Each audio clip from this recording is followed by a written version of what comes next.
আজি আকৌ আপোনালোকৰ লগত মই টিউটৰ ছাৰ বাইদেউসকলৰ বিষয়ে দুই এষাৰ শ্বেয়াৰ কৰিম। আপোনালোকে স্কিপ নকৰি শেষলৈ ভিডিঅ'টো চাই থাকিব আৰু প্ৰতিগৰাকী টিউটৰ ছাৰবোৰলৈ মই অনুৰোধ কৰিম আপোনালোকে আমাৰ ভিডিঅ'বিলাক যাতে নেকি শ্বেয়াৰ কৰি দিব। অসমৰ জনসাধাৰণ, অসমৰ বুদ্ধিজীৱী দল সংগঠনে গম পায় আমাৰ বিষয়ে, বিশেষকৈ আমাৰ টিউটৰ ছাৰ বাইদেউসকলৰ বিষয়ে এষাৰ মাত মাতে। সেয়ে আপোনালোকে ভিডিঅ'বিলাক শ্বেয়াৰ কৰি দিব আৰু যিমান পাৰে আপোনালোকে হাইলাইট কৰিবলৈ চেষ্টা কৰিব।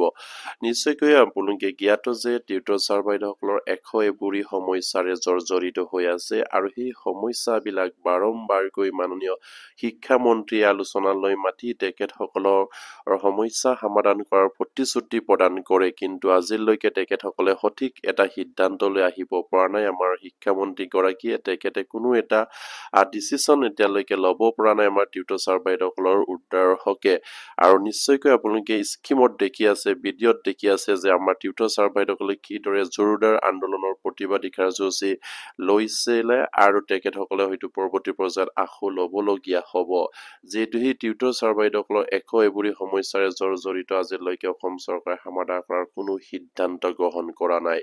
আৰু টিউটৰ ছাৰ বাইদেউসকলৰ এষাৰ মনত ৰাখিব লাগে, যিহেতু শীতকালীন অধিৱেশন সমাগত আৰু সেই শীতকালীন অধিৱেশনৰ আগত যিমান পাৰে আমাৰ টিউটৰ ছাৰ বাইদেউসকলে আন্দোলনৰ সিদ্ধান্ত গ্ৰহণ কৰিব লাগে। সেয়া নিশ্চয়কৈ তেখেতসকলে হয়তো জ্ঞাত আৰু আন্দোলনৰ দিন তাৰিখ হয়তো তেখেতসকলে ঘোষণা কৰিব। সেই দিন তাৰিখটো অতি সোনকালে ঘোষণা কৰিব বুলি আমাৰ ফালৰ পৰাও টিউটৰ ছাৰ বাইদেউসকলৰ কেন্দ্ৰীয় কমিটিক অনুৰোধ থাকিল। যিহেতু 25 নৱেম্বৰৰ পৰা শীতকালীন অধিৱেশন আছে, সেই অধিৱেশনৰ আগতেই আপোনালোকে হয়তো নৱেম্বৰ মাহৰ হয়তো 6-7 তাৰিখৰ ভিতৰতে সেই হয়তো আন্দোলনৰ দিন ঘোষণা কৰিব লাগিব। তেতিয়াহে আপোনালোকৰ সমস্যাখিনি সমাধানৰ পথ এটা অসম চৰকাৰে যদি আপোনালোকৰ আন্দোলনত হেও মানি যদি সমাধান কৰিব বিচাৰে তেন্তে সময় এটা পাব আৰু সিদ্ধান্ত এটা ল'ব পাৰিব। সেয়ে আপোনালোকে যিমান পাৰে অতি সোনকালে আপোনালোকৰ আন্দোলনৰ দিন তাৰিখ ঘোষণা কৰিবলৈ সাধাৰণ টিউটৰ ছাৰ বাইদেউসকলে অনুৰোধ জনাই আহিছে আৰু আমাৰ ভিডিঅ'বিলাকত কমেণ্ট কৰি আহিছে। আৰু সেইবাবে প্ৰতিগৰাকী কেন্দ্ৰীয় কমিটিৰ বিষয়ববীয়া হাজিৰ ভিডিঅ'ত মই অনুৰোধ কৰিছো আপোনালোকে অতি সোনকালে আমাৰ সেই টিউটৰ ছাৰ বাইদেউসকলৰ আন্দোলনৰ দিন তাৰিখ আপোনালোকে কেতিয়া সিদ্ধান্ত লৈছে সেইখিনি ঘোষণা কৰক।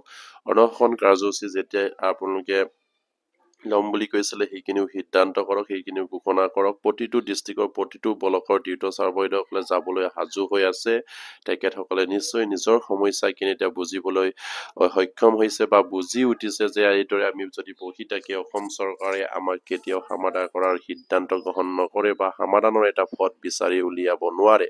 সেইবাবে আপোনালোকে এতিয়া সঠিক সিদ্ধান্ত লৈ তেখেতসকলক এটা দিন তাৰিখ ঘোষণা কৰি দিয়ক। তেতিয়া আমাৰ সেই টিউটৰ ছাৰ বাইদেউসকলে সেই আপোনাৰ আন্দোলনত অংশগ্ৰহণ কৰাৰ এটা সুযোগ পাব আৰু সেই সুযোগ তেখেতসকলে বিচাৰি আছে। আৰু সেয়েহে প্ৰতিগৰাকী টিউটৰ গুৰুৰ আশাত আপোনালোকে এটা সঠিক সময়, সঠিক দিন নিৰ্ধাৰিত কৰক। তেখেতসকলে যাতে নেকি ওলাই আহি নিজৰ সমস্যাৰ প্ৰতি প্ৰতিবাদী ৰূপায়ণ কৰি অসম চৰকাৰক দৃষ্টিগোচৰ কৰাবলৈ চেষ্টা কৰিব পাৰে।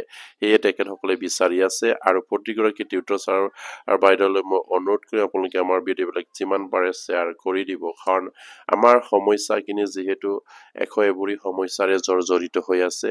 সাধাৰণ ভাৰিটুকি প্ৰদান কৰি অসম চৰকাৰে দায়িত্বৰ পৰা সামৰিছে আৰু সেইদৰে যদি সামৰি থয় তেনেহলে ভৱিষ্যতে আপোনালোকৰ একো কাম নহব। যিহেতু শীতকালীন অধিৱেশন সমাগত, সেই শীতকালীন অধিৱেশনত যদি আপোনালোকৰ প্ৰাপ্য অধিকাৰ যদি বিচাৰি আপোনালোকে যদি ওলাই আহিব নোৱাৰে তেনেহলে আপোনালোকৰ কাম নহব। আৰু সেয়ে আপোনালোকে হয়তো লিখি ৰাখক আৰু যেতিয়া ওলাই আহিব হয়তো তেতিয়া কিবা নহয় কিবা এটা কাম হ'ব। আৰু শিক্ষামন্ত্ৰী গৰাকীক আপোনালোকৰ কেন্দ্ৰীয় কমিটিৰ বিষয়ববীয়াই বাৰম্বাৰকৈ লগ কৰি তেখেতসকলেও হয়তো আমনি লগা হৈছেগৈ, কাৰণ শিক্ষামন্ত্ৰী গৰাকীয়ে প্ৰতিটো বাৰৰ প্ৰতিশ্ৰুতি, প্ৰতিটো বাৰৰ কথাখিনি সলনি হয়। তেখেতৰ কথাত কোনো স্থায়ী নাই আৰু সেইবাবে তেখেতসকলে এতিয়া আন্দোলনৰ হয়তো দিন তাৰিখ ঘোষণা কৰিব বিচাৰিছে আৰু তাত প্ৰত্যেকগৰাকী টিউটৰ গুৰুৱে অংশগ্ৰহণ কৰাটো বাধ্যতামূলক। নিশ্চয়কৈ আপোনালোকে নিজৰ সমস্যাক লৈ আপোনালোকে নিজে সজাগ হ'ব লাগিব। তেতিয়াহে আপোনালোকৰ সমস্যাখিনি সমাধানৰ পথ এটা বিচাৰি উলিয়াই অসম চৰকাৰে এটা সিদ্ধান্ত গ্ৰহণ কৰিব। সেয়ে আপোনালোকে সেইখিনি সিদ্ধান্ত লওঁতে আপোনালোকে অংশগ্ৰহণ কৰিব বুলি আমাৰ টিউটৰ ছাৰ বাইদেউসকলে আশাবাদী। আৰু প্ৰতিগৰাকী টিউটৰ গুৰু আৰু এটা পদক্ষেপ লোৱাৰ এটা সিদ্ধান্ত লৈছে, কেন্দ্ৰীয় কমিটিলৈ অনুৰোধ জনাইছে। যিহেতু শিক্ষামন্ত্ৰী গৰাকীয়ে প্ৰতিশ্ৰুতি প্ৰদান কৰিছিলে, সেয়ে শিক্ষামন্ত্ৰী গৰাকীৰ নিজা বাসভৱনত তেখেতে যিধৰণে প্ৰতিশ্ৰুতি প্ৰদান কৰিছিলে ঠিক তেনেকৈ আকৌ উজনি অসমৰ টিউটৰ ছাৰ বাইদেউসকলে তেখেতসকলৰ পৰা এইখিনি উত্তৰ বিচাৰি তেখেতৰ হয়তো নিজা ঘৰত তেখেতৰ আকৌ লগ কৰিব বা তেখেতৰ ঘৰৰ হয়তো চোতালত হয়তো আন্দোলনৰ এটা সিদ্ধান্ত গ্ৰহণ কৰিবলৈ তেখেতসকলে অনুৰোধ জনাই আহিছে বা তেখেতৰ গড় গেৰাও কাৰ্যসূচী এটা হাতত ল'বলৈকৈ সিদ্ধান্ত গ্ৰহণ কৰিবলৈ আমাৰ কেন্দ্ৰীয় কমিটিক বিশেষকৈ অনুৰোধ জনাইছে যিহেতু শিক্ষামন্ত্ৰীগৰাকীয়ে বাৰম্বাৰকৈ প্ৰতিশ্ৰুতি দিছিলে নিজা ঘৰত নিজা সমষ্টিৰ মানুহক সেইখিনি কথা দিছিলে আপোনালোকৰ কাম হ'ব 100% অক্টোবৰৰ পৰা দৰমহা বৃদ্ধি হ'ব কিন্তু আজি অক্টোবৰৰ শেষৰটো দিন আহি আছে কিন্তু আজিলৈকে অসম চৰকাৰে কোনো এটা সিদ্ধান্ত গ্ৰহণ নকৰিলে কোনো এখন অৰ্ডাৰ নুলিয়াব নোৱাৰিলে টিউটৰ ছাৰ বাইদেউসকলৰ দৰমহাৰ বৃদ্ধিৰ হকে আৰু সেয়ে টিউটৰ ছাৰ বাইদেউসকলে এতিয়া বিচাৰিছে তেখেতৰ নিজা সমষ্টিৰ নিজা ঘৰৰ তেখেতসকলে হয়তো প্ৰতিবাদী কাৰ্যসূচী ৰূপায়ণ কৰিব আৰু সেইবাবে কেন্দ্ৰীয় কমিটিক অনুৰোধ জনাইছে তেখেতসকলক সঠিক এটা সিদ্ধান্ত লৈ উজনি অসমৰ যিমানখিনি টিউটৰ ছাৰ বাইদেউসকল আছে তেখেতসকলক সেইখিনি দায়িত্ব অৰ্পণ কৰিবলৈ কেন্দ্ৰীয় কমিটিক অনুৰোধ জনাইছে আৰু সেয়াও কেন্দ্ৰীয় কমিটিয়ে অতি সোনকালে সেইখিনি সিদ্ধান্তও লয় তেখেতসকলক জনাব লাগে বুলি মই ভাবো আৰু যিহেতু আমাৰ সমস্যাটোতো এবোৰী সমস্যাৰে জড়িত হৈ আছে এতিয়ালৈকে কোনো সমস্যা সমাধান হোৱা নাই সেইবিলাক চিন্তা চৰ্চা কৰিয়ে কেন্দ্ৰীয় কমিটিক আমাৰ সাধাৰণ টিউটৰ ছাৰ বাইদেউসকলে অনুৰোধ জনাইছে আৰু সেই অনুৰোধ জনোৱাত তেখেতসকলে যেন সঠিক সিদ্ধান্ত লৈ অতি সোনকালে এটা দিন বা তাৰিখ ঘোষণা কৰিব বুলি সাধাৰণ টিউটৰ ছাৰ বাইদেউসকলে আশাবাদী আৰু আমাৰ টিউটৰ ছাৰ বাইদেউসকলে সেই আন্দোলনত কি দাবী উত্থাপন কৰিছিলে সেয়া আপোনালোকৰ লগত মই শ্বেয়াৰ কৰিম এই ভিডিঅ' ক্লিপছটো আপোনালোকে চাব আৰু আপোনালোকৰ মতামত দাঙি ধৰিব বুলি আশা কৰিলো আৰু বলক তেখেতসকলৰ সমস্যাক লৈ কিদৰে আন্দোলন আৰু প্ৰতিবাদী কাৰ্যসূচী ৰূপায়ণ কৰিছে আৰু সেয়াত আপোনালোকে এই ভিডিঅ'ত দেখিবলৈ পাব আপোনালোকে চাব আৰু কমেণ্ট কৰিব আৰু যিমান পাৰে আমাৰ ভিডিঅ'বিলাক শ্বেয়াৰ কৰি দিব বুলি আশা কৰিলো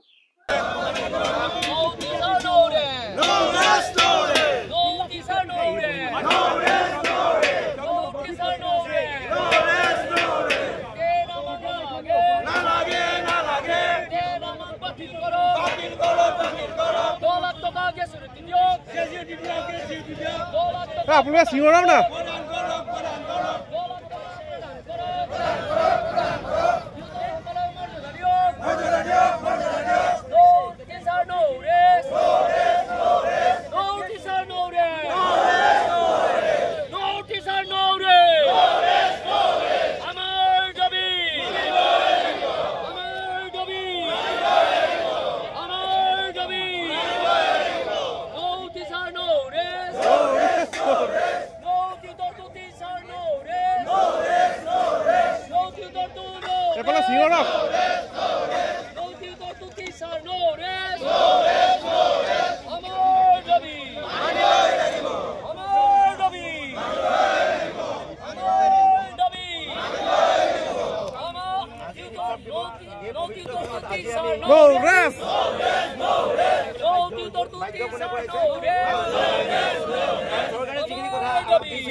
সমাজ গড়ে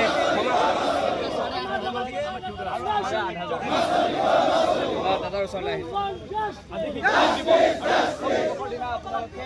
এইদৰে পথৰ ৰাজত প্ৰতিবাদ কৰিছে চৰকাৰে প্ৰতিশ্ৰুতিও দিছিলে কিমান বেদনা অত্যাধিক বেদনাদায়ক। দিন এই গুৰু শিষ্যৰাজী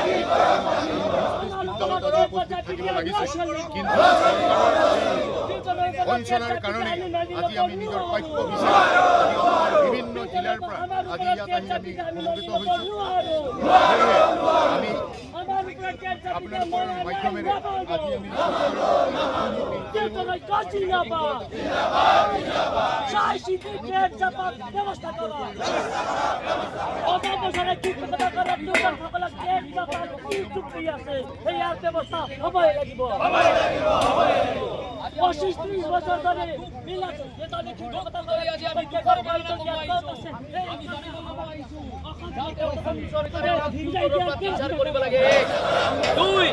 বিনা চৰ্তে আমাক টেট বাতিল কৰি আমাক টিউটৰৰ পৰা টিচাৰ কৰিব লাগে।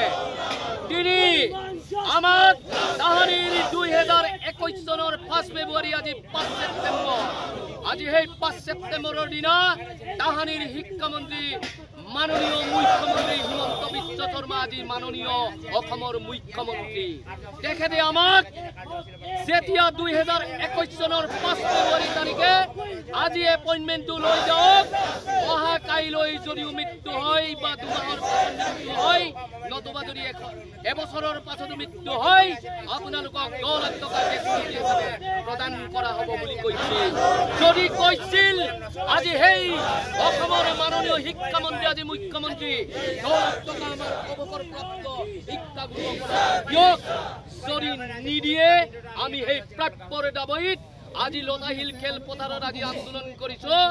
অহাবাৰত আমি ৰাজভৱনৰ সন্মুখত নতুবা জনতা ভৱনৰ সন্মুখত, নহলে আমি দিল্লী দিছপুৰ কপাবলৈ বাধ্য।